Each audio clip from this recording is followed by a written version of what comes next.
سب سے اہم چیز اپنی نیت کی اصلاح کرنا ہے۔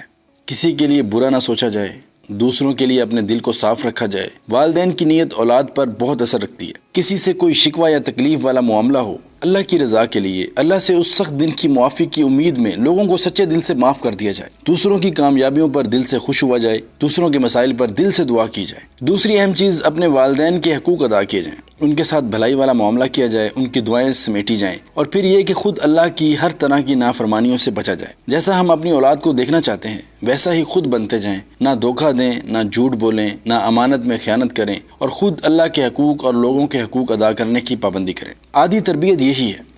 پھر یہ کہ ان کے ساتھ روز ایک حلقہ لگایا جائے جس میں ان کی تربیت کی جائے۔ سارا دن دنیا دیکھ کر اور دنیا سن کر جو دنیا کی محبت دل میں پیدا ہوتی ہے، اس کو بہت محبت اور پیار سے صاف کر کے آخرت کی فکر، اللہ کی محبت دلوں میں ڈالنے کی محنت کی جائے۔ جیسے حدیث پڑھنا، سیرت النبی صلی اللہ علیہ وآلہ وسلم سنانا، صحابہ کرام رضوان اللہ علیہم اجمعین کے حالات زندگی سنانا، اچھی مثالیں اور اچھی باتیں۔ کبھی زبردستی کچھ نہ کروایا جائے، صرف بتانا ہے، سمجھانا ہے اور ان کو اختیار دینا ہے۔ زبردستی کروائے گئے کام دیر پا نہیں ہوتے۔ مستقل فکر جگانی ہے کہ ہم ان کے ساتھ ہوں یا نہ ہوں، اللہ کے ساتھ ہونے کا یقین ان کے دلوں میں بٹھانا ہے۔ یہ سیٹنگ روزانہ کی بنیاد پر ہو، کوئی ناغہ کیے بغیر۔ سال ہا سال کرنے سے خود بخود نتیجہ سامنے آنے لگے گا انشاءاللہ۔ نماز کی خود پابندی کرنی ہے تو خود بخود بچے بھی کریں گے۔ ان کو چھوٹی عمر سے نماز کے لیے ذہنی طور پر تیار کرنا ہے۔ نماز کو زندگی کا سب سے اہم کام سمجھنا اور سمجھانا ہے کہ اس سے اہم کوئی اور کام نہیں۔ جہاں بھی ہوں، جیسا بھی موقع ہو، شادی، بیاہ، سیر و تفریح، مشکل آسانی، ہر حالت میں خود بھی نماز پڑھنی ہے اور بچوں سے محبت کے ساتھ پابندی کروانی ہے۔ روزانہ کی بنیاد پر قرآن کی تلاوت کا معمول بنایا جائے، اور جیسا کہ آج کل کے حالات ہیں، ہم نے انہیں میڈیا کے حوالے نہیں کر دینا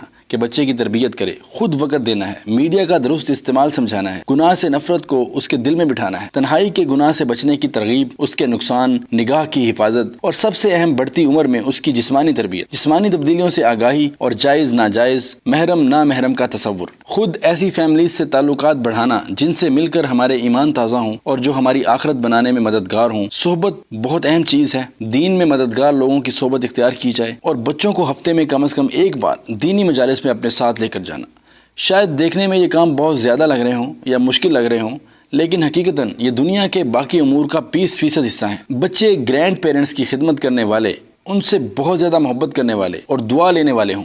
ماں ہمیشہ بچوں کے دل میں دھدیال کی محبت ڈالے۔ کسی سے کیسا بھی شکوہ ہو کبھی بچے کے کان میں نہ جائے، اسے رشتے نبھانے کی ٹریننگ دینی چاہیے۔ ایک بہت اہم نقطہ یہ ہے کہ کچھ دینی گھرانوں میں دیکھا گیا ہے کہ والدین زبردستی بچوں کو دین پر عمل کرواتے ہیں۔ زبردستی ٹی وی بند، زبردستی گانے نہ سننا، زبردستی کا پردہ اور نماز روزہ، اور جو ہی بچے ذرا بڑے ہوئے، والدین کے اثر سے باہر نکلے تو سپرنگ کی طرح انہوں نے اس آزادی کو خوب منایا، یا کبھی والدین موجود نہ ہوئے تو ان پابندیوں کو بوجھ سمجھ کر اتار پھینکا۔